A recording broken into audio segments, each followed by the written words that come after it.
우리나라 텔레비전 이 광고 시간을 보면 술 광고가 많이 나오는 것을 볼 수 있습니다.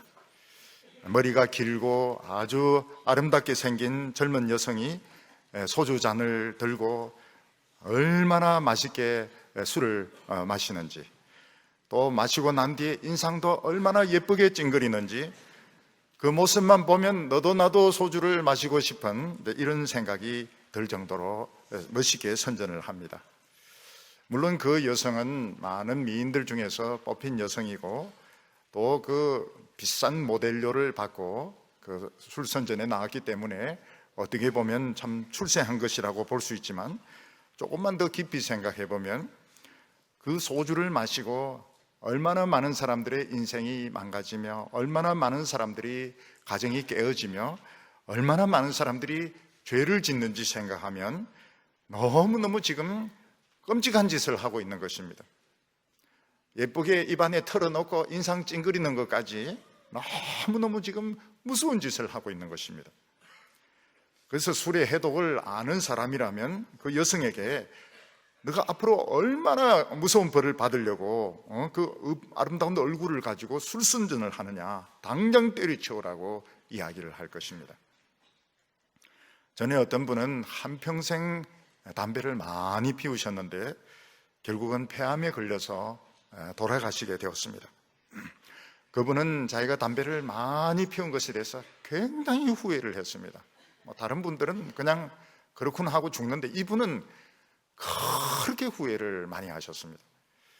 그래서 죽기 전에 가족들 다 모아놓고 자기가 담배 많이 피운 거 그렇게 후회된다고 하면서 그 자녀들 또 사위들에게 절대 담배 피우지 말라고 그런 말씀을 하고 돌아가시는 것을 제가 옆에서 본 적이 있습니다.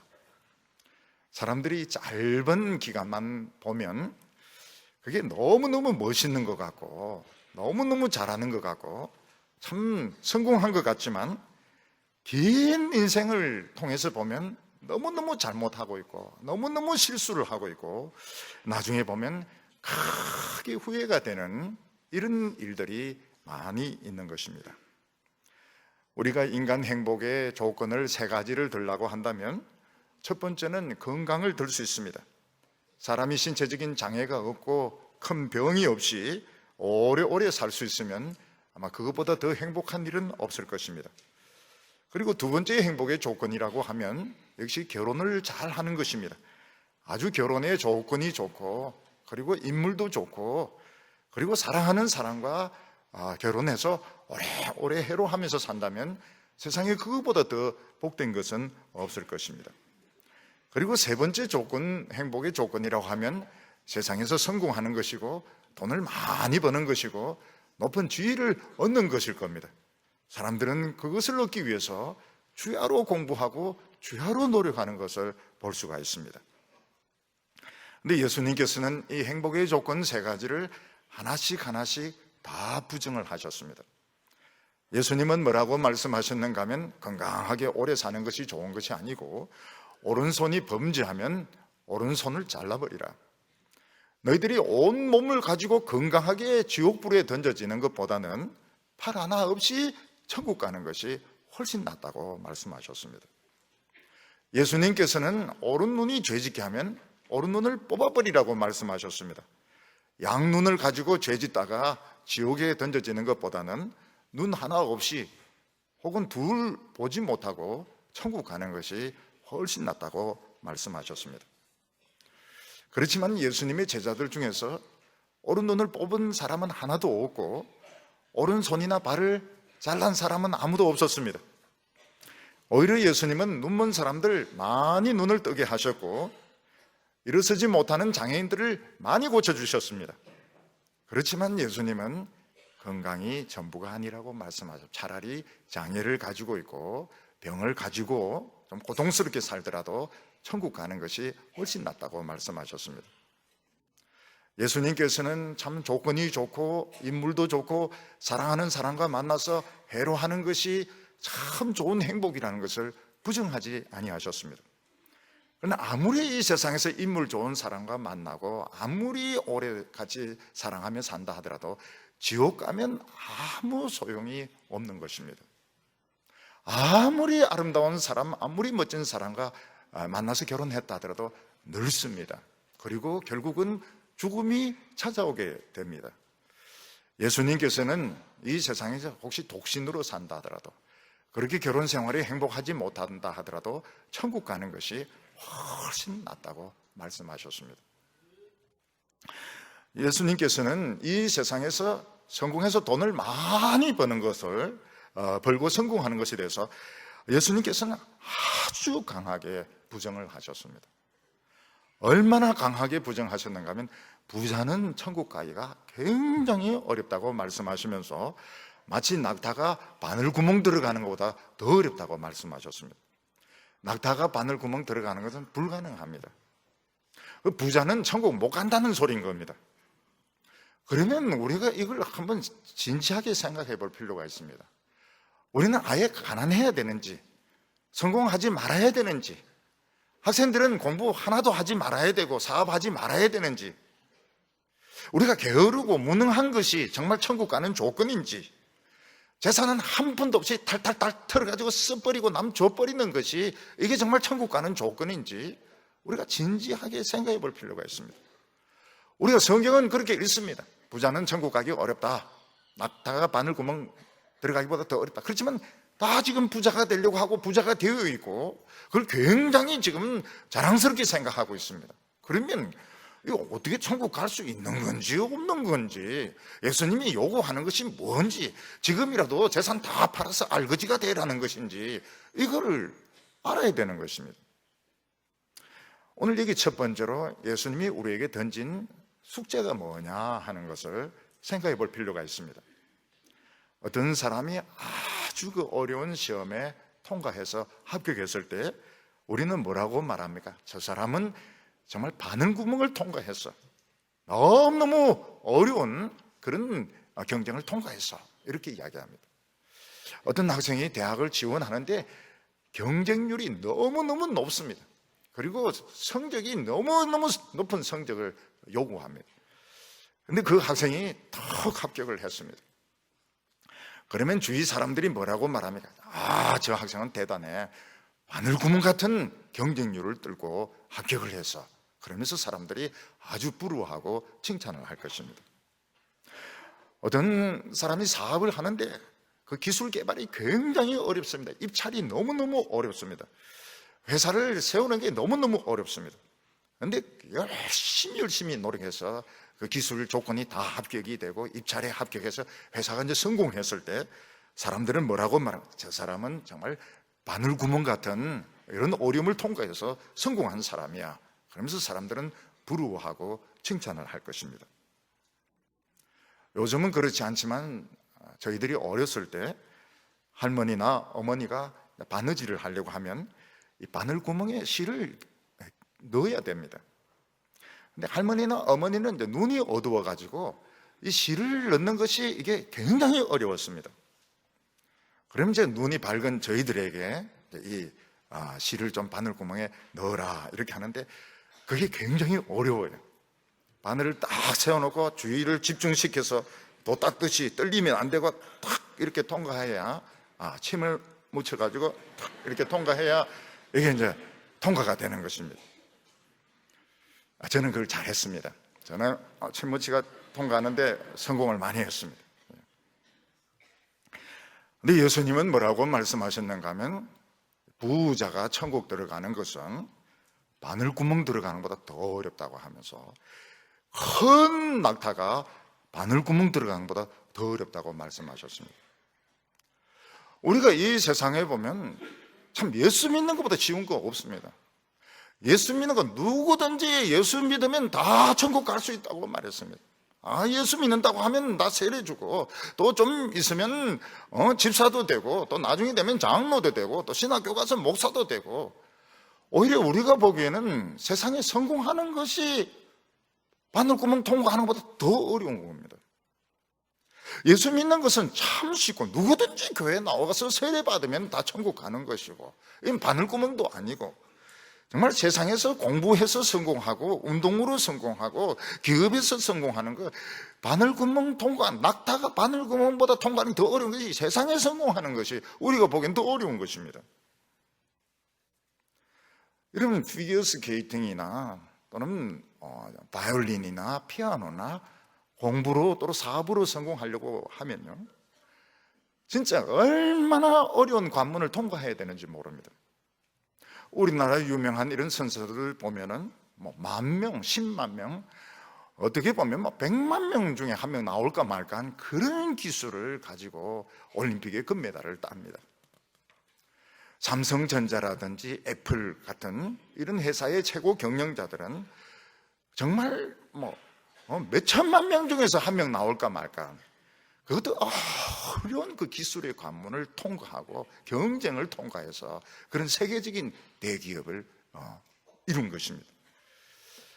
그 정도는 아니라 하더라도 나름대로 사업체를 이렇게 경영을 해가지고 성공을 하시고, 또 공부를 해서 학자로 성공을 하시고, 또 의사로 성공을 하시고, 나름대로 재산을 어느 정도 장만을 해가 여유 있게 살려고 하면 정말 그 어려운 경쟁, 어려운 관문을 통과해가지고 겨우 성공을 해서 지금 그 자리에 있게 된 것입니다. 그래서 우리는 세상에 이렇게 성공한 사람들 보면 참 부러워하고, 그들이 누리고 있는 그 지위라든지 영광이라는 축복에 대해서 참 부러워하는 경우가 굉장히 많습니다. 그런데 예수님은 정반대되는 말씀을 하셨습니다. 우리가 인생을 너무 짧게 봤을 때 사업에 성공하고 공부로 성공하고 기술로 성공하고 스포츠로 성공한 것이 정말 대단하게 생각되고 큰 것으로 생각되고 그 명예가 영원할 것처럼 생각되지만, 우리 인생의 긴 인생, 영원부터 영원까지 생각해 볼 때는 그건 아무것도 아니고 차라리 버리는 것이 훨씬 낫다, 이렇게 말씀하고 있는 것입니다. 우리는 솔직히 이 예수님의 이 말씀이 잘 받아들여지지 않습니다. 공부해서 유학 갔다 오고 교수 되고 유명해지는 게 얼마나 어려운데, 사업에 성공해가지고 그 기업체를 키우는데 얼마나 어려운 관문을 통과해야 되는데, 스포츠로 음악으로 성공하는 게 얼마나 어려운데, 예수님께서는 그게 아무것도 아닌 것처럼 그냥 버리는 것이 낫다고. 예수님이 제정신일까? 예수님인데 그런 말씀하면 안 되지만은, 정말 우리는 이게 잘 이해가 안 되는 겁니다. 우리는 이게 받아들여지지가 않아요.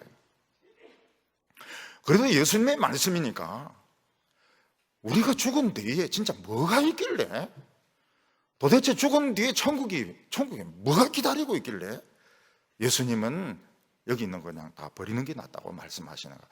좀 진지하게, 좀 구체적으로 자꾸 이 말씀을 회피하고 이 말씀을 그냥 이렇게 할 게 아니라 한번 진지하게 생각해 볼 필요가 있습니다. 예를 들어서 어떤 아이가 엔진이 없는, 그래도 좀 보기 좋은 자동차 장난감을 가지고 있습니다. 그 아이는 이 장난감 이걸 굉장히 좋아하고 자기 재산 목록 1호입니다. 어느 누구도 못 가지게 합니다.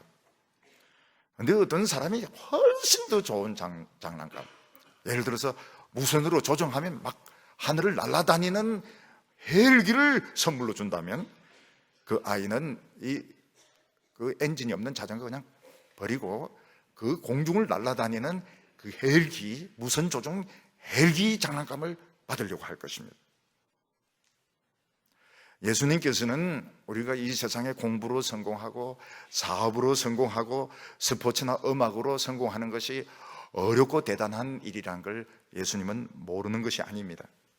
참 그 가난한 집에서 공부해가지고 유학 갔다 와서 학자로 성공하고 대학 총장이 되고, 그 어려운 돈 없는 가운데서 그냥 맨손으로 시작해서 사업체를 일구고, 참 대단한 것입니다. 그런 정도는 아니라 하더라도 열심히 자기 개인 장사를 하고 이렇게 해서 집을 장만하고 또 여유를 좀 가지고 산다는 것도 보통 어려운 일이 아닙니다.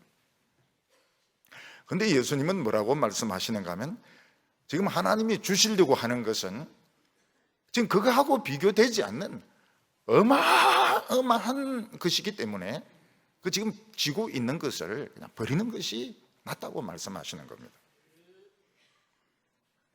여기서 알 수 있는 것이 무엇인가 하면 예수님은 우리 죽음으로 인생이 끝나는 것이 아니고 그 뒤에 인생이 틀림없이 있다고 말씀하고 있습니다. 인생을 좀 더 길게 보면 천국과 지옥이 틀림없이 있다. 이 세상하고 비교할 수 없는 고통, 이 세상과 비교할 수 없는 축복이 틀림없이 있기 때문에 이 세상에서 차라리 장애를 가지고 또 병을 가지고 좀 고통스럽게 산다 하더라도 이 세상에서 건강하게 살다가 지옥 가는 것보다는 천국 가는 것이 훨씬 낫다고 말씀하고 있습니다.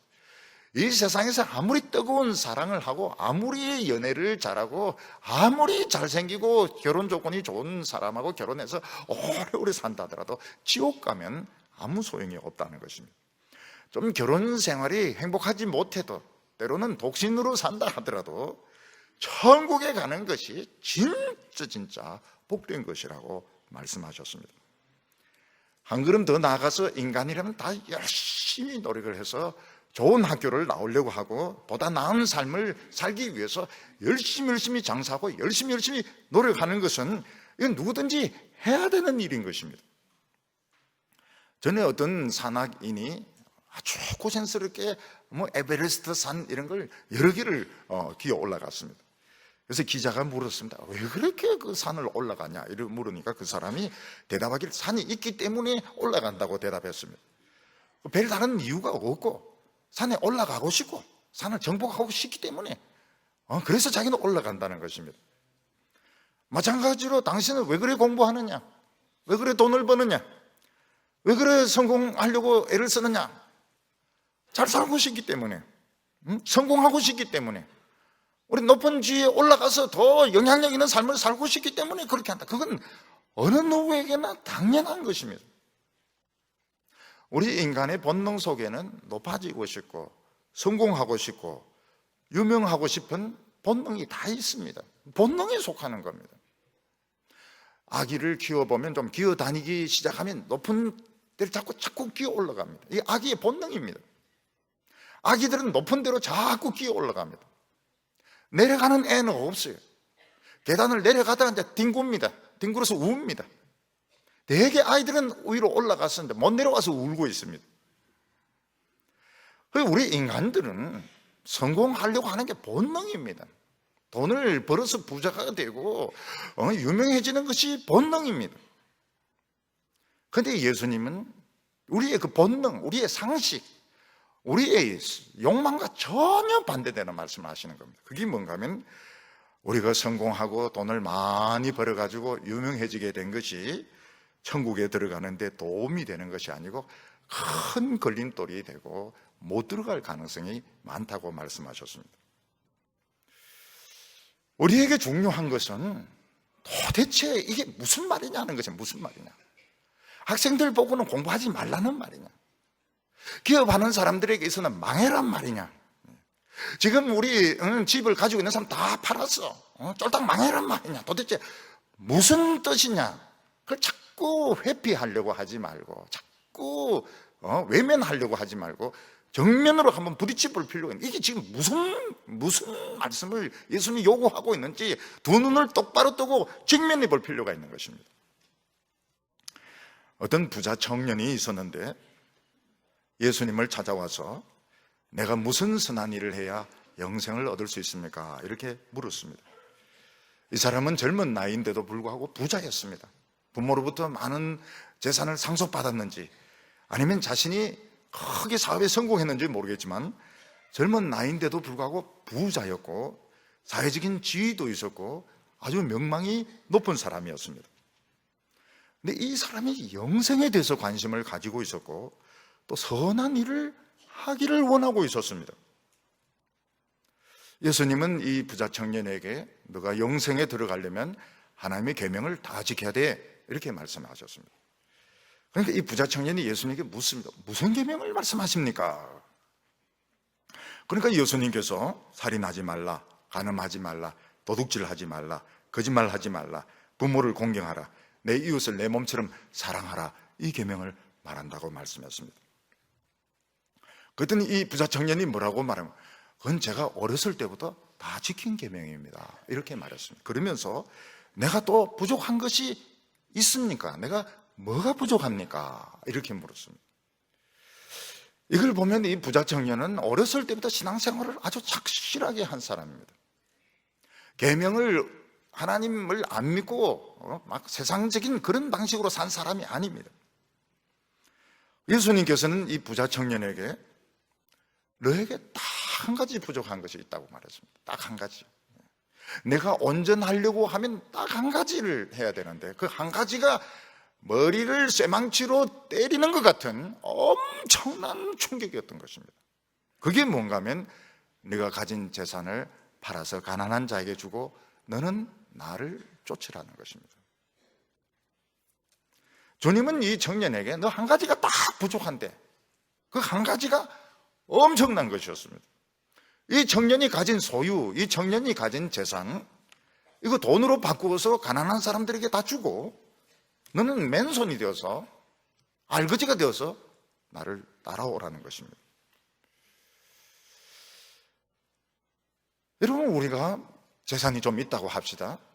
재산이 뭐 매덕이 있고 또는 몇십억이 있고 이런데, 그걸 오늘 예수님께서 그거 다 남인데 다 주고 넌 돈 한 푼 없이 되어가지고 털레털레 나를 따라오너라, 털레털레 따라오든지 뭐 어떻게 따라오든지 나를 따라오더라. 그게 사실은 말은 가능하겠지만 실제로 그게 가능합니까? 불가능합니다. 어떻게 해서 모은 돈인데, 어떻게 해서 모은 돈인데 이 돈을 다 이게 없어진다고 하는 게 말이 됩니까? 지금 이걸 어떻게 해서 이게 모았는데, 이 돈을 다 남인데 다 주고 남에게 다 뺏겨버리고 알거지가 되고, 이거 어떻게 해? 나와 상관이 없는 딴 사람이 이거 다 가져가고 내가 예수님을 쫓는다는 게, 그게 실제로 그게 가능한 일일까요? 저희들이 입으로는 뭐 모든 걸 다 버리고 주님을 쫓습니다 이러지만 사실 저희들은 버릴 의사가 없습니다. 버릴 의사가 없어요. 모든 재산은 고사하고 100만 원도 버릴 생각이 없습니다. 근데 예수님께서는 이 말씀을 하셨어요. 이 부자 청년에게만 한 말씀은 아닐 겁니다. 이거는 우리 모두에게 한 말씀입니다. 그러면 우리가 지금, 예수님은 오늘 우리에게 지금 숙제를 던지셨어요. 그게 뭡니까?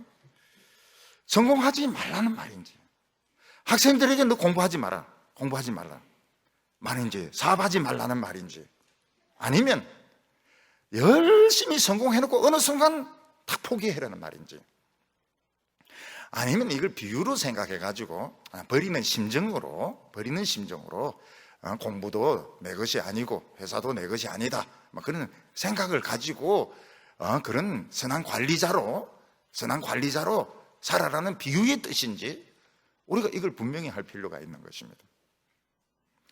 오늘 두 번째로 우리가 이 숙제를 풀기 위해서 우리에게 지금 제일 중요한 것이 무엇인지 생각해 볼 필요가 있습니다. 우리가 이 세상에서 천년 만년 우리가 산다면 돈이 중요하고 명예가 중요하고 지위가 중요합니다. 그런데 만약 우리에게 갑자기 죽음이 찾아오게 되었을 때, 우리가 지금 큰 병에 들어서 오늘 내일 아니면 일주일 이주일 죽게 되었을 때, 그때 어떻습니까? 돈은 필요가 없습니다. 돈은 아무 도움이 없습니다. 오히려 돈이 많으면 굉장히 억울한 마음이 듭니다. 아이고, 저 돈 다 써보지도 못하고 죽네. 너무너무 억울합니다. 내가 이렇게 돈 실컷 모아놓고 빨리 죽을 줄 알았더라면 미리미리 저거 찐빵 사먹는 건데, 저거 미리미리 그냥 옳게 신의 막 줘버렸을 텐데, 아이고 저거 쓰지도 못하고 죽네. 굉장히 속이 쓰릴 겁니다. 우리가 지금 당장 죽는다면 돈 필요가 없어요. 여러분, 사회적인 지위가 필요해서 지위 필요 없습니다. 다 그만둬야 돼요. 다 그만둬야 됩니다. 내가 지금 가지고 있는 거 아무것도 못 가져간, 죽음이 만약 나에게 지금 찾아온다면, 갑자기 나에게 죽음이 찾아온다면 돈이나 지위나 명성 같은 거 아무 소용이 없습니다. 식품은 유통기한이라는 것이 있습니다. 아무리 좋은 소고기라 하더라도, 아무리 좋은 맛있는 과자라 하더라도 유통기한 지나면 이건 먹으면 안 됩니다. 이거 다 버려야 되는 것입니다. 마찬가지로 이 세상의 돈이나 지위나 명성은 다 유통기한이 있습니다. 지위는 임기란 게 있습니다. 임기 되면 딱 내려와야 돼. 임기 끝나면 딱 내려와야 돼. 내놔야 돼.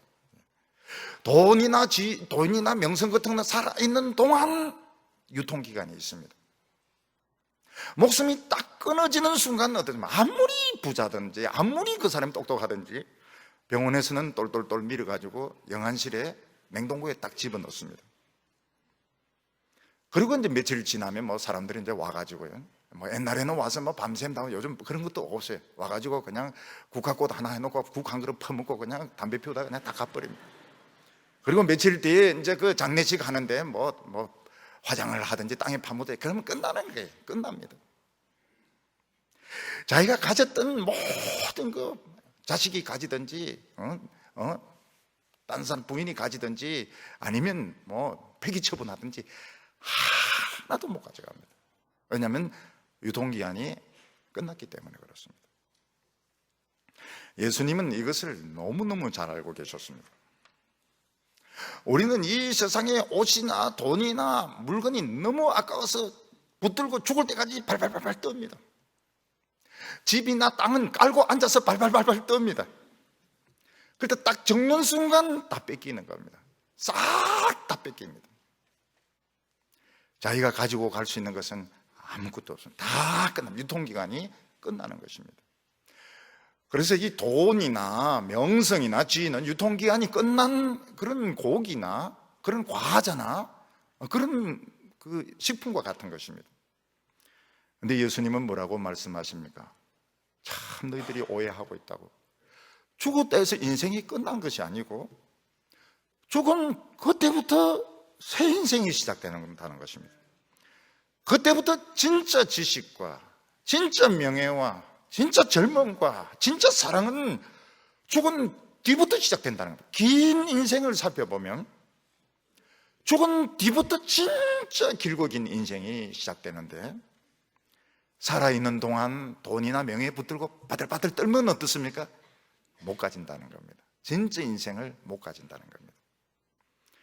이 세상에 살아있는 동안 이 고물장난감 내려놓고, 유통기한 있는 거, 이 유통기한 지금 다 돼가고 있는 거 내려놓고 큰 걸 잡아야 바늘구멍을 통과할 수 있는 것이지, 집을 가지고 발발발 떨고 있고 돈 가지고 발발발 떨고 있으면 뺏기는 사람은 안 되는 거예요. 뺏기면 이 바늘구멍 통과 못하는 겁니다. 그래서 우리가 나이가 들고 늙어가는 것이 꼭 슬픈 것만은 아닙니다. 사람이 이제 나이가 들면 얼굴에 수분이 빠지가 쭈그러집니다. 그리고 힘이 없어져요. 그리고 새로운 것을 할 수 있는 힘이 없습니다. 또 살 수 있는 시간이 얼마 남지 않았습니다. 그래서 늙어가는 것은 슬픈 일이고 안타까운 일인 것이면 틀림이 없습니다. 안 아픈 데가 없습니다. 심리적으로도 굉장히 우울합니다. 나이가 들면 굉장히 우울해집니다. 우울한 게 더 심해지면 고약해지게 됩니다. 근데 이게 꼭 나쁜 것만이 아니에요. 왜냐하면 나이가 들어가면서 참 인생의 문제를 직시를 하게 됩니다. 평소에는 받아들이지 않았던 것을 받아들이게 되고 인정할 수 없었던 것을 인정하게 됩니다. 그게 무엇입니까? 아, 나도 죽는구나. 그리고 죽고 난 뒤에는 모든 유통기한이 끝나는구나. 이거를 생각을 하게 되는 것입니다. 그래서 옛날 어른들은 뭐라고 말씀하셨는가 하면 60이 넘어야 철이 든다, 이런 말씀을 하셨는데 그 말이 맞는 말입니다. 50대에 보면 아직 철이 안 들었어요. 조급하기도 하고 그냥 자기 생각만 가지고 막 밀어붙이고 이러는데 50살은 아직 철이 안 들었어요. 그러면 20대, 30대는 어떻습니까? 미친 인간들이죠. 미쳤으니까 그렇게 사랑을 하고 손잡고 그래 돌아다니고 공부한다고 막 온 데 다 돌아다니고 뭐 밤새고 미쳐서 그렇게 하는 겁니다. 그럼 중고등학생들은 뭐 아기들이죠. 아기들. 60이 되고 큰 병에 한번 걸려가지고 중리, 산이 이럴 때 무슨 생각을 하게 됩니까? 아, 이렇게 해서 죽는구나. 나도 죽을 수가 있구나. 돈도 필요가 없고 명예도 필요가 없고 집도 필요가 없고 다 유통기간이 끝나는, 그러면서 사람이 좀 순해지게 됩니다. 새도 죽을 때가 되면 고운 소리를 내고 사람도 죽을 때가 되면 순해진다고 했습니다. 근데 60이 넘어도 철이 안 드는 사람들이 있어요. 그 사람들은 천년만년 살 것처럼 막 따지고 명예를 위해서, 감투를 위해서 막 설쳐대고 이러는데 부럽습니다. 아우, 저분은 아주 젊구나. 저를 의욕이 있구나. 철이 안 들어가지고 참 부러워요. 뭐 60, 70대 해가지고도 막 감투 하나 쓰려고 쫓아다니고 돈 쓰고 이런 사람들 보면 부럽습니다. 아우, 저분은 아직까지 천년만년 살라고 저렇게 설쳐대는구나. 어떤 철학자는 100년을 살고 보니 그런 책을 쓰면서 인생은 65세에서 75세 사이가 제일 행복하다고 말을 했습니다. 거의 공감이 돼요. 공감이 돼요. 60 되기 전에는 정신없이 돌아다닙니다. 아직 행복이 뭔지 몰라요. 그래서 우리 교회 성도님들 65세, 손 들어고는 안 하겠지만 행복할 때라고요. 아이고 죽는다, 뭐 이래 엄살 부리지 말고 75세 지금 한참 행복할 때입니다. 지금 막 사춘기가 왔어요. 사춘기가 왔어요. 65세에서 75세 예수 믿는 사람들 이게 또 연장이 됩니다. 한 85세까지도 갈 수 있어요. 지금 한창 때를 살면서 지금 뭐 인상을 뭐같이 써가지고 말이죠, 막 불만을 토하고 그래가 인생 그리 살아가 안 돼요. 이게 무슨 말입니까? 사람이 아무리 똑똑하고 유능하고 성공하고 돈 많이 벌어도 사람은 다 죽고 모든 유통기한은 끝난다는 겁니다. 그러면 지금 제일 중요한 것이 뭡니까? 나이를 떠나가지고 성공 여부를 떠나가지고 지금 내인데 제일 중요한 게 뭡니까? 내가 지금 살아있다는 겁니다. 내가 지금 살아있는 것보다 더 중요한 게 뭐 있습니까? 지금 건강하게 살아있다면 이것보다 더 좋은 게 어디 있어요? 지금 살아있다는 거. 내가 살아서 숨 쉬고 있고 예배당에 지금 걸어서 나왔고 지금 살아있는 것보다 더 중요한 게 어디 있습니까? 내가 지금 죽어 있어 보세요. 죽어 있으면 누가 찾아옵니까? 누가 찾아오고 그 돈 모은 거 그거 누가 다 씁니까? 배가 아파서 그 어디 누워 있으려 그래요?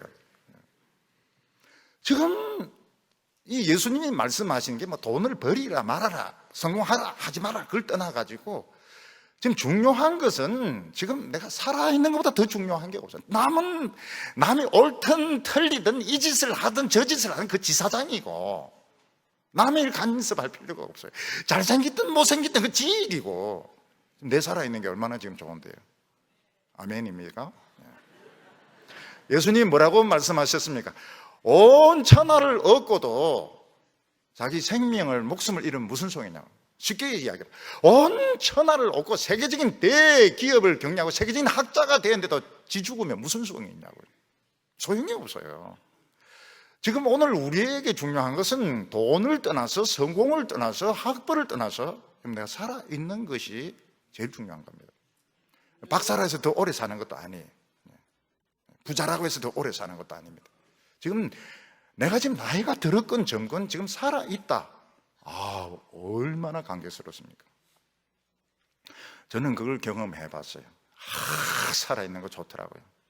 천국도 좋겠지만은 살아있는 거 참 좋아요. 우리 가족들 보고 참 숨도 쉬고요. 더 중요한 것이 뭡니까?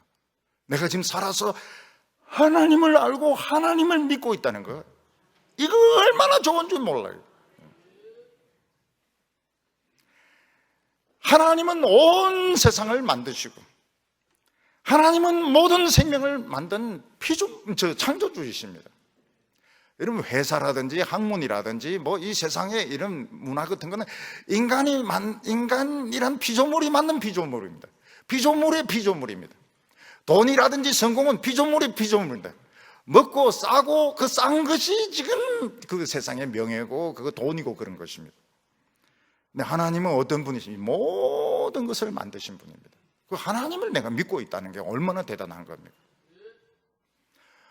이해를 돕기 위해서요, 어떤 사람이 이제 자동차를 하나 주겠다고 말하고 또 한쪽에는 그 자동차를 만든 제작자 기술자가 있습니다. 자동차가 좋으냐, 자동차를 택할 것이냐, 제작자를 택할 것이냐. 사람들은 자동차를 택하죠. 타고 막 다니니까요. 근데 언젠가는 그 차가 낡아서 폐차가 됩니다.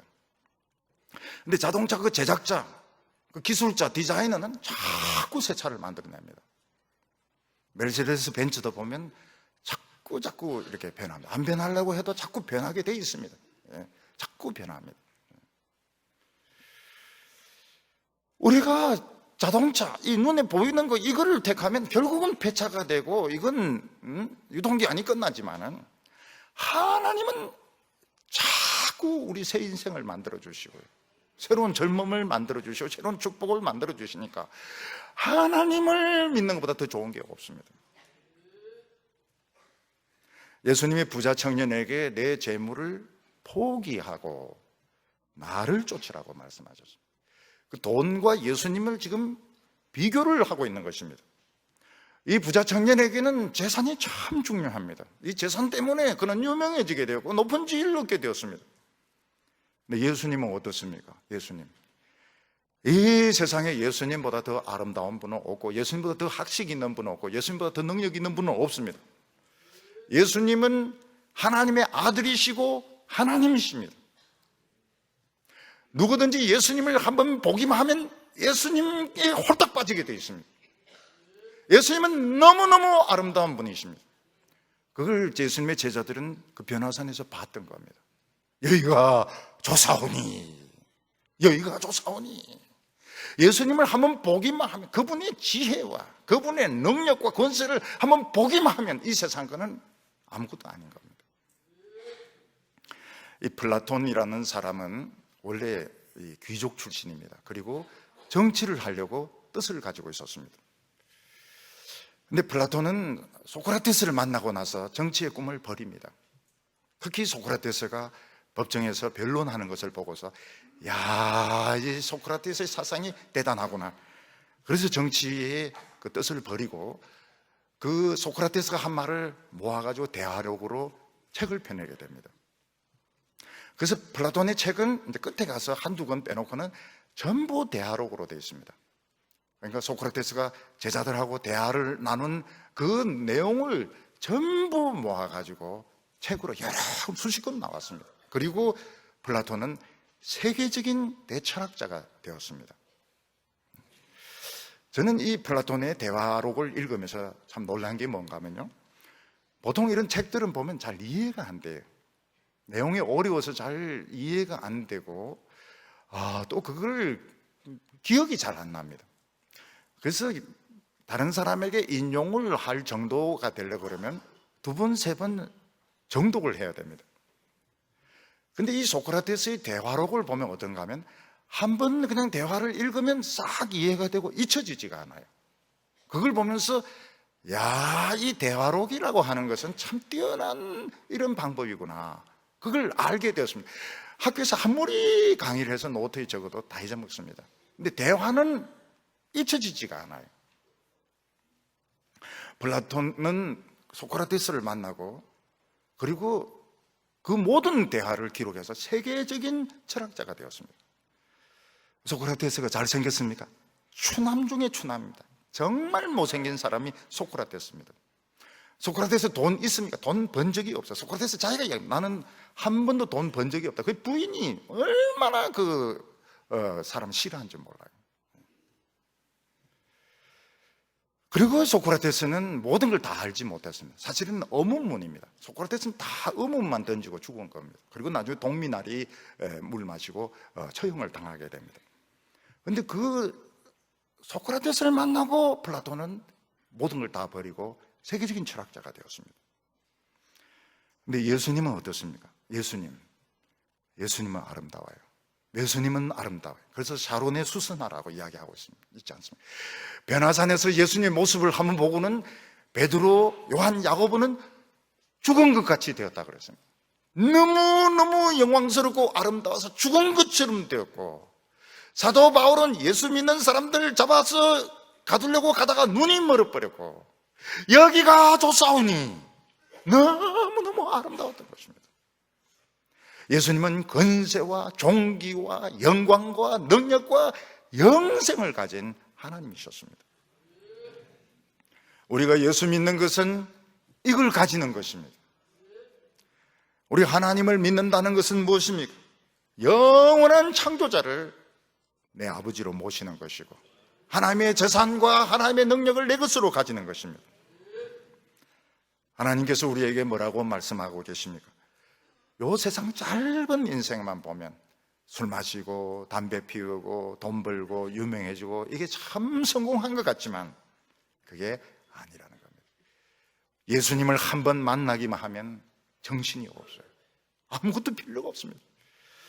그래서 사도 바울은 뭐라고 말했습니까? 내가 자랑하던 학문, 내가 자랑하는 족보, 내가 세상에서 성공한 경력들 전부 배설물로 버리는 것은 예수 그리스도를 아는 지식이 가장 고상하기 때문이라고 말씀하신 것입니다. 오늘 예수님께서 모든 것을 버리라, 부자는 나쁘다, 공부하지 마라, 게을러라, 이런 말씀을 하시는 것이 아닙니다. 우리가 조금 정신이 있는 사람이라면, 한 번이라도 예수님을 제대로 만난 사람이라면, 우리가 자신의 문제에 대해서 한번 진실하게 생각을 해본 사람이라면, 이 세상의 모든 것은 유통기한이 거의 다 끝나가고 있는 식료품과 같은 것입니다. 하나님은 창조자입니다. 예수 그리스도는 정말 아름다운 분입니다. 여러분, 남자가 말이죠, 정말 절세의 미인, 정말 세계에서 제일 아름다운 미인 보면 그냥 학교 안 가고 직장 안 가고 그냥 따라가는 사람이 있어요. 영국의 어떤 황태자는 그냥 자기 왕위를 버리고 그 미국 어떤 여성을 따라가서, 왕위를 버리고 따라갔습니다. 행복했습니까? 행복 안 했어요. 그 여자가 그 남자가 얼마나 멸시했는지 몰라요. 바보라고요. 지금 오늘 뭐 버리고 말고 하기 이전에 예수님이 우리가 오늘 깨닫기를 원하는 것은 오늘 버리라 말라, 지금 그것 신경 쓰면 오늘 설교 귀에 안 들어와요. 지금 통장하고 인감증명 지금 띄고 지금 안 들어오고 있다고요. 지금 내가 살아있는 거, 늙었거나 젊었거나 지금 뭐 어떤 형편과 처지에 있든지 내가 지금 살아있는 것 지금 대단한 겁니다. 대단한 거예요. 병원 중환자실에 지금 안 있고요. 지금 손발 안 묶여 있고요. 지금 살아있는 거 얼마나 대단한지 몰라요. 하나님을 믿고 예수님을 안다고 하는 것은 최고의 축복을 가진 줄 믿어야 되는 것입니다. 오늘 여기 세 번째로 보면 뭐 버리는 것이 무엇이냐 하는 것입니다. 버리는 것이 뭐냐? 예수님은 버려야 된다고 말씀하시는데, 다 가난한 자에게 주고 나를 쫓으라고 했는데 버리는 것이 뭐냐 하는 것입니다. 예수님은 부자 청년에게 내 모든 소유를 다 팔아 가난한 자에게 주고 너는 나를 쫓으라, 그렇게 말씀하셨습니다. 그가 가지고 있는 집, 가지고 있는 토지, 가지고 있는 재물들 다 돈으로 바꿔가지고 가난한 사람들에게 주고 나를 쫓으라고. 어떻게 보면 참 말도 안 되는 겁니다. 그 사람의 재산이 얼마나 대단합니까? 예수님이 얼마나 보잘것없는 분이십니까? 그러나 절대로 예수님은 그런 분이 아니십니다. 예수님은 그에게 그 비교할 수 없는 어마어마한 축복을 지금 주시려고 생각을 하고 계신 것입니다. 여러분, 우리의 생명을 돈으로 바꿀 수 있습니까? 돈으로 바꿀 수 없습니다. 여러분, 주고 가려고 할 때 그 수액 안에 돈 넣어가지고 혈관 안에 넣는다 해서 그 사람이 삽니까? 못 삽니다. 입 벌려가지고 목구멍에 돈 집어넣는다 해서 더 오래 삽니까? 그런 거 없어요. 우리의 생명은 돈으로 살 수가 없습니다. 그런데 우리가 어떻게 이 세상에 살면서 정말 후회 없는 인생을 살 수 있을까요? 예수님이 천국 못 들어가는 것은 정말 후회천만하다고 말씀하시는데요, 어떻게 후회 없는 인생을 살 수 있느냐는 것입니다. 뭐 버리고 말고 하기 이전에, 우리 버리기 아까우니까, 솔직하게 버리기 아까우니까 어떻게 하면 후회 없는 인생을 살 것인가, 그걸 한번 생각해 볼 필요가 있습니다. 게르케고르는 말하기를 결혼해라, 후회할 것이다. 결혼하지 말아라, 후회할 것이다. 그럼 뭐 결혼해란 말입니까? 하지 마란 말입니까? 결혼하든 안 하든 완전한 결혼 생활은 없다는 뜻입니다. 우리 인간은 이 세상에서 이렇게 살든 저렇게 살든 다 후회하게 되어 있습니다. 여러분, 유명한 대학이라고 저는 합격을 했습니다. 고3 학생들이 뭐 서울대 경영학과나 의대나 하버드나 들어갔습니다. 합격했습니다. 사람들 좋아하죠. 들어가고 나서 뭘 경험하게 됩니까? 실망입니다. 실망. 이런 데 들어오려고 내가 그렇게 죽으라고 공부했나. 실망스러워요. 육군사관학교, 해군사관학교, 공군사관학교 들어가서 아이들이 하는 것이 진실로 후회하는 것입니다. 집에 가고 싶어 해요. 집에 가고 싶어요. 그대로 보기에는 막 예복 쫙 입고 촥촥촥 걷는 거 참 멋있는 것 같은데, 그거 들어가면 군인이에요, 군인. 쉽게 말하면 군빨인 겁니다. 외국이라고 해서 여행 갔습니다. 그거 다 사람 사는 데입니다. 거기 가면 교통사고 있고 소매치기 있고 거기 거짓말하고 바가지 씌우고 싸우고 갈등, 어디 가도. 스위스 알프스 산 밑에는 안 그렇습니다. 그 추워요. 좋은데 어디 가든 다 인간들 사는 데고요. 다 문제가 다 있습니다. 여러분, 유명한 회사에 들어갔습니다. 무슨 현대에 들어가고 뭐 유명한 회사에 들어갔습니다. 그래서 참 푸른 꿈을 꿈고 들어가는데 어떻게 됩니까? 사람 잡아먹는 그 상사나 그 골치 아픈 사람이 있습니다. 그래서 이직률이 높아요. 이직률. 그래서 막 해병대 훈련을 시킵니다. 왜 해병대 훈련을 시킵니까? 그 훈련 받은 게 아까워서 이제 못 나가게 하려고 해병대 훈련을 시키는 거예요. 여자 직원들도 해병대 훈련을 시키고요. 대기업체 그거 하면 안 됩니다. 그거 하면 안 돼. 그런데 다 해병대 훈련을 시킵니다. 이직률이 워낙 높으니까요. 제 대학 동기가 하나 있는데요. 이제 현대자동차에 들어갔습니다. 공대 출신이니까요. 그때 현대자동차가 굉장히 잘 나갈 때였습니다. 이제 사장 모시고 이제 헬기 타고 서울에서 울산으로 가려고 헬기 딱 올라탔는데 조금 높은 사람이 나와서 뭐라고 이 과장이 있거든요. 과장 새끼가 어떻게 헬기를 타? 내려! 과장이 아닙니다. 과장 새끼입니다. 어디 과장 새끼가 헬기를 타? 내려! 그래서 이제 그 기차 타고 내려갔다는 겁니다. 사법고시 합격해가지고 검사가 되었습니다. 욕하고 폭탄주 마시고 자살하고요. 겉으로 보기에 잡범 잡는 데는 무섭죠. 그 안에 세계에 가면은 성추행당, 고시해가 변호사 되는데 성추행 당하고요. 최고 대학 교수가 됐습니다. 서울대 교수가 되었습니다. 들어가 보면 어떻습니까? 그 선배들 쫙 있는데 밥도 제대로 못 먹어요. 숟가락 먼저 했고 말 먼저 했다가는 그래서 도로 갑니다. 가면 쉬운 줄 압니까? 거기서 미국에서 또 정년 보장되려면 이혼당합니다. 집에 제대로 못 들어와가지고요. 결혼을 했습니다. 참 너무 잘생기고 잘해줘서 결혼했습니다. 돈을 못 벌어요. 남편이 너무너무 잘해줍니다. 돈도 잘 벌고요. 시집 식구들이 귀신입니다. 귀신. 그렇게 사람을 괴롭히는 거예요. 시집 식구들 돌아가면서 전화를 하고요. 돌아가면서 돈 내놔라 하고요. 그래서 설 마치고 나면 스트레스 폭발하기 때문에 찜질방 30% 디스카운트 막 며느리들 막 가가지고 이리 굽고 저리 굽고 통닭처럼 구우면서 땀 뻘뻘 흘리면서 이제 스트레스 푸는 겁니다. 여러분, 완전한 인생이 어디 있어요? 최고 대학이 어디 있으며 최고 기업이 어디 있고요. 결국 인생은 다 후회하는 인생인 겁니다. 가보면 다 그 세계가 그 세계예요. 다 문제 있는 골치 아픈 인간들이 다 어디든지 다 있습니다. 그런데 이 세상에 후회 없는 인생이 있습니다. 절대로 후회 없는 인생이 있습니다. 그게 뭡니까? 예수님과 함께 사는 인생입니다. 예수님과 함께 살면 어린 시절이 행복합니다. 청소년 시기가 행복합니다.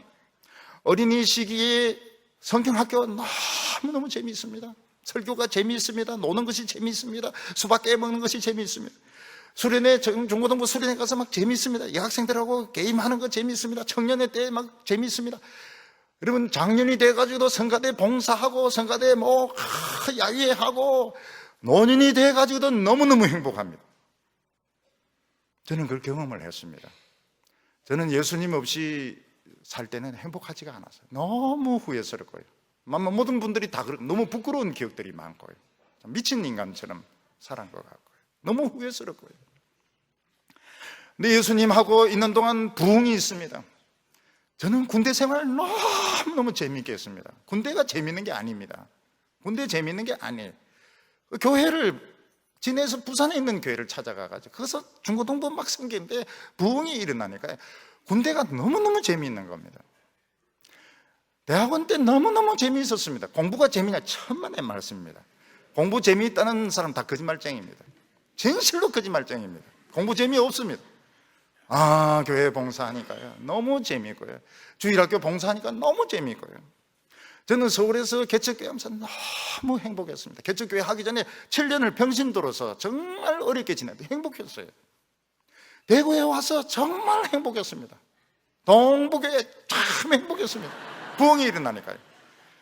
저는 대구 욕한 사람 싫어해요. 아니 이래 행복한데 왜 욕을 하고 난리냐고요. 왜 어린이들을 교회 안 보내죠? 왜 청년들을 교회 안 보내죠? 어린이들 돈 써가지고 반장 시켰다가 행복한 줄 압니까? 학생회장해서 행복한 줄 압니까? 행복 안 해요.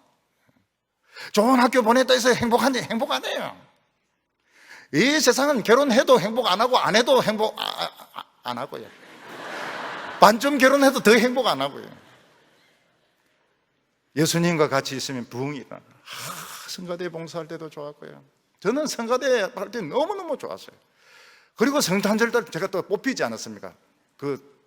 남자 솔로로 뽑혔거든요. 베이스 솔로로, 곡중 솔로로.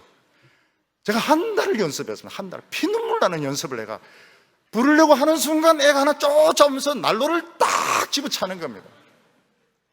그때 속으로 울었습니다. 한 달 연습했는데 와상창 하면서 그냥 연습한 거 다 사람들 다 웃고 이러면서 내 연습한 건 아무도 안 듣고 말이죠. 근데 행복했어요. 정말 행복했어요. 개척교회 행복했고요. 크든 작든 행복했습니다. 왜냐하면 예수님이 계셨기 때문에, 부흥이 있었기 때문에. 여러분, 아무리 공부하고 돈 벌어도 예수님 없고 부흥이 없으면 행복하지 않습니다. 결국은 인간 사는데 어디든지 문제가 있게 되어 있습니다. 그래서 예수님이 말씀하신 건 버리라 말아라 하는 걸 떠나가지고 내 생명이 얼마나 중요하고 예수님이 얼마나 귀한 분이고 하나님이 얼마나 귀한 분이고 그리고 인생은 다 후회하게 돼 있는데 예수님과 함께 참 교회와 함께 부흥이 일어날 때는 절대로 후회 안 하고 결혼해도 후회 안 하고 안 해도 후회 안 하고요. 청년 때도 후회 안 하고 군대 갔을 때도 후회 안 하고 절대로 후회를 안 합니다. 예수님의 제자들은 예수님께 이렇게 말씀했습니다. 28절과 29절에 예수께서 이르시되 내가 진실로 너희에게 이르노니 세상이 새롭게 되어 인자가 자기 영광의 보좌에 앉을 때에 나를 따르는 너희도 12 보좌에 앉아 이스라엘 12지파를 심판하리라. 우리 찬송가 중에 보면 주와 함께 길이 다스리리, 그걸 주와 함께 길이 살리 이렇게 바꿨는데 부를 때마다 제 마음에 한이 맺힙니다. 다스리리, 얼마나 성경적이고 주와 함께 영원히 왕노릇 할, 그걸 왜 길이 살리? 뭐 하면서 살리? 뭐 하면서 살리? 뭐 먹으면서 살리? 왜 그렇게 바꿔버렸을까요? 길이 다스리리, 얼마나 좋습니까? 우리가 예수님과 함께 살다 보면요 부족한 게 없습니다. 내 영혼이 참 가치가 있죠. 하나님 알죠. 예수님을 모시고 있죠. 우리가 학교를 다니든 검정고시를 하든 공장을 다니든 사업을 하든 부족한 것이 아무것도 없습니다. 너무 많습니다. 너무 많은 것을 가졌어요. 그래서 우리는 만족하게 됩니다. 진실로 만족합니다. 부족한 게 없어요. 돈이 더 있으면 좋죠. 그래서 없다고 해서 불편한 거, 부족한 거 없습니다. 더 가지고 싶지가 않아요. 근데 가만히 보니까 내가 이 2개씩 가진 것이 있는 겁니다. 2개씩. 신발도 2개 있고, 옷도 2개 있고, 가방도 2개 있고. 요즘 또 루비통 많이 가지고 다니시더라고요. 루비통도 2개 있고. 그걸 남인데 하나 주면 얼마나 좋을까요? 신발. 일부러 떨려고 질질 끌고 다니지 않고, 발 이래 보다가 좀 비슷한 사람 주면은, 좋아하죠. 좋아하죠. 옷도 주면 좋아하죠. 그래서 주는 것을 좋아하게 됩니다. 주는 것을 좋아하게 돼요. 근데 막 잔뜩 가지면 무슨 소용이 있을까요? 여러분, 돈을 끌어안고, 집을 끌어안고 벌벌 떨다가 죽으면 뺏깁니다. 뺏기는 사람은 어려워요. 어려워요. 낙타하기 때문에. 낙타는 천국 들어가기 어렵습니다. 그래서 우리 성도님들은 올해 주는 계획을 세우시기 바랍니다. 주는 계획. 올해 나는 1,000만 원을 쓴다. 이런 생각을. 1,000만 원이 너무 아까우면 100만 원을 오늘 쓴다. 다른 사람 식사 대접도 하고, 또 어려운 사람 주기도 하고, 신발도 좀 주기도 하고. 제일 덜 아까운 것부터 주기 시작합니다. 너무 아까운 거 주면 이제 도로 달라고 할 수 있거든. 그래서 덜 아까운 것부터, 후회 안 되는 것부터 조금씩 주라고요. 굉장히 기쁩니다. 굉장히 기뻐요. 신발. 그거를 딱 발을 보고 있다가 맨문 신냐 묻다가 탁 주면 참 그 사람은 기분 좋아하고요. 옷도 탁 맞으면 너무너무 기분 좋아하고요. 어차피 죽으면 다 없어질 건데, 돈도 다 없어질 건데요. 죽기 전에 뭐 기증하고, 그건 안 믿는 사람들이 하는 거고요. 우리는 그리 할 필요가 없어요. 너무 많아요. 조금씩 주는 거. 올해 그걸 목표로 세우면은 좋습니다. 그게 바늘 구멍에 들어가는 거거든요. 근데 우리가 모든 것을 다 남에게 줄 수는 없습니다. 왜냐하면 죽는 순간까지 우리 먹을 게 있어야 되거든요. 아니, 미음이라도 먹으려면 숟가락이라도 있어야 되고, 밥그릇도 있어야 되고요. 옷도 남 다 주고 뻘벗고 누워있으면 누가 그 간병을 해줍니까? 또 뭐 한 쪼가리는 걸치고 있어야 되죠. 우리가 맨 땅에 있으면 누가 우리를 돌봐주겠습니까? 그래도 집이라도 하나 있어야 되죠. 그래서 우리는 완전히 알거지는 될 수가 없습니다. 예수님도 그걸 요구한 건 아니에요. 마틴 루터 때 어떤 귀족이 있었습니다. 그 귀족이 예수님을 이제 따라 하려고 집 다 버리고 누더기 입고 구걸하다가 빼쩍 말라 굶어 죽은 귀족이 있습니다. 그 아름답습니까? 아름답지가 않아요. 전부 이해를 못 합니다. 왜 저렇게 살까? 그 사람은 자기는 다 버리라고 했기 때문에 자기 그렇게 한다지만 예수님이 요구한 게 과연 그걸까? 보기가 아름답지가 않아요. 그분이 천국 가서 얼마나 살찔지 모르겠지만은 보기가 안 좋아요. 너무 바짝 말라 있으니까요. 단지 우리가 참 내 영혼의 생명의 소중함을 알고 참 하나님을 내가 붙들고 있고 예수님을 붙들고 있으면 이 세상에 그렇게 자랑이 되지가 않고 의지가 되지 않습니다. 뭐 있으니까 좋고 없어도 할 수 없는 것이고, 자꾸 남인데 주는 것이 좋습니다. 옷도 주고 책도 주고. 팔지 마세요. 요즘 보면 이제 못 쓰는 거 있으면 남에게 막 팔고 있는데 팔지 마세요. 그냥 주버리라고요. 왜 그 팔고 그렇게 해요? 그거 좋은 게 아닙니다. 그렇게 야물어가 뭐 하려고 그래요? 그 토지에 보면 애 이름이 2개나, 하나는 야무이고 하나는 푸근입니다. 그 야물어가 뭐 하려고 그래? 그렇게 야물어가지고. 어차피 다 죽으면 다 뺏길 건데. 뺏기면 낙타입니다. 뺏기는 건 낙타입니다. 근데 교회 돈으로 퍼주는 건 조심해야 됩니다. 교회 돈으로 사업을 벌리고 교회 돈으로 막 인심 쓰는 거는 조심해야 됩니다. 왜냐하면 걸릴 가능성이 많아요. 이건 성물이기 때문에 그렇게 하는 건 위험합니다. 교회 돈을 가지고 구제하고 교회 돈으로 쓰려고 할 때는 기도를 많이 해야 됩니다. 기도를 많이 하고 해야지. 요즘은 이제 그 돈이 이 돈이다 이래가 교회 돈 가지고 자꾸 인심을 쓰고 구제하고 막 사업 벌리고 이렇게 하려고 하는데 걸립니다. 이거는 성물이기 때문에 그렇게 하는 건 좋지가 않아요. 그래 안 해야 돼요. 교회 돈은 기도 많이 하고 써야 됩니다. 걸립니다. 제일 무서운 것이 무엇입니까? 누가복음의 부자와 거지 나사로가 있는데 부자가 자기가 지옥에 갔는데 이해가 안 되는 거예요. 내가 교회를 안 다녔나, 헌금을 안 했나, 내가 주일은 좀 빼먹었지만은 내가 왜 지옥에 와야 되는가? 그래서 아브라함인데 묻습니다. 아버지 아브라함이야, 내가 왜 지옥에 와야 됩니까? 그러니까 아브라함이 이야기합니다. 너는 이 세상에서 잘 먹고 잘 살고 너 하고 싶은 대로 다 했잖아. 이 세상이 너 천국이었잖아. 그러니까 너는 지옥에 와서 고통받는 것이 맞고, 나사로는 이 세상에서 아무것도 못 누렸기 때문에 지금 천국에서 복을 누린다고 했습니다. 여기서 우리가 생각해야 될 것이 뭔가 하면, 우리 예수 믿는 사람이 이 세상에서 모든 것을 누릴 생각을 하면 안 되는 겁니다. 뭔가 부족한 것이 있어야 됩니다. 뭔가 부족한 것이 있고 스스로 포기하는 것이 있어야 됩니다. 끝까지 붙들고 있으면 뺏기게 되고, 뺏기는 사람은 낙타입니다. 바늘구멍에 못 들어가게 됩니다. 우리 신앙에서 제일 무서운 것이 뭔가 하면, 오래 믿으면 오래 믿을수록 점점 경직이 되어서 낙타로 변한다는 사실입니다. 30절에 그러나 먼저 된 자로 나중되고 나중된 자로 먼저 된 자가 많으리라. 오래 믿으면 믿을수록 어떻게 됩니까? 점점 팔다리 관절이 굳어지고 덩치가 커지면서 결국은 탐욕스러워지고 점점 더 경직이 되어서 결국은 낙타가 되어서 바늘구멍을 통과 못하게 되는 겁니다. 하나님 나라는 항상 초신자 중심입니다. 그리고 유치해야 됩니다.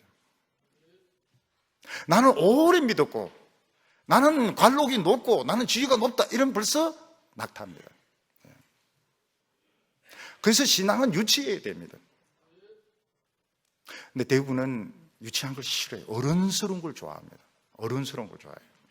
그래서 대구에서는 제자 훈련을 시키면 안 됩니다. 제자 훈련은 뭡니까? 선생이 제자들의 발을 씻어줘야 되는 것이고, 제자들의 짐을 덜어주는 것이고, 그리고 이삿짐 날라주는 것이고, 애 봐주는 것이고, 설거지 해주는 건데, 그래가 대구가 되겠습니까? 대구가 되겠습니까?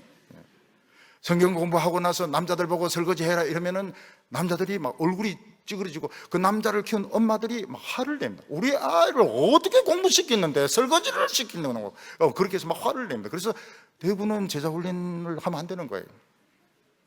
그럼 무슨 도시가 됩니까? 낙타의 도시가 되는 겁니다. 어른스럽고 점잖고 훈계하고 그러면 못 들어가는 거예요. 저도 참 유치하고요, 유치하기를 원하는데 우리가 유치하면 안 되잖아요. 유치한데 당회가 되겠습니까? 교회가 되겠습니까? 그 유치 못한 거예요. 그래서 저는 미칠 지경입니다. 거의 미쳤어요. 근데 1년에 한 번 딱 그 어린이 설교 때 이제 유치하게 되니까 숨통이 트이는 겁니다. 그때는 뭐 다 목사님 알아서 저렇게 망가지니까 이해를 하니까요. 어른이 돼가지고 자꾸 따지고 자꾸 가르치려 들고 이러면은 사람들이 다 싫어합니다. 예 하면서 다 피해버립니다.